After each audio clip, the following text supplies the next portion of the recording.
కేరళ రాష్ట్రంలో ఈ మధ్యన కురిసిన భారీ వర్షాలకి వాయనాడ్ జిల్లాలో చరిత్రలో కనీవినీ ఎరుగని ప్రాణ నష్టం మన కళ్ళారా చూశాము.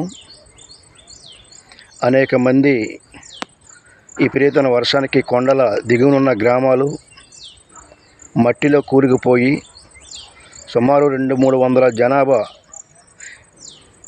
కనిపించకుండా పోవడం చాలా దిగ్భ్రాంతికరమైన విషయం. ఇది ప్రతి ఒక్క హృదయాన్ని కదిలించే బాధాతప్తమైన విషయం. ఈ రకమైన అలజడి ఇంతకుముందు వచ్చిన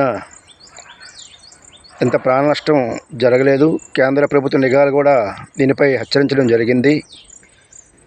టీ తోటలు ఎక్కువగా పెంచినందువల్ల భారీ స్థాయిలో అక్కడ అడవులు ఆక్రమణలు, కబ్జాలు, టూరిజం ప్యాకేజీ కింద స్టార్ హోటళ్ళు, ఈ రకమైన అక్రమ కట్టడాలతో పర్యావరణాన్ని నాశనం చేసి ఈరోజు భారీ మూల్యాన్ని మానవుడు ఎదుర్కొంటున్నాడనే విషయంలో వయనాడ్ జిల్లా జరిగిన ఈ ప్రాణ నష్టం మనకి ఒక గుణపాఠం.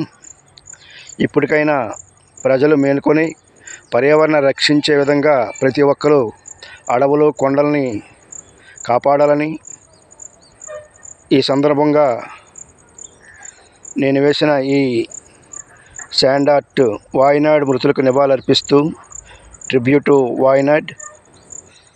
I am Gedela Harikrishna, international sand artist.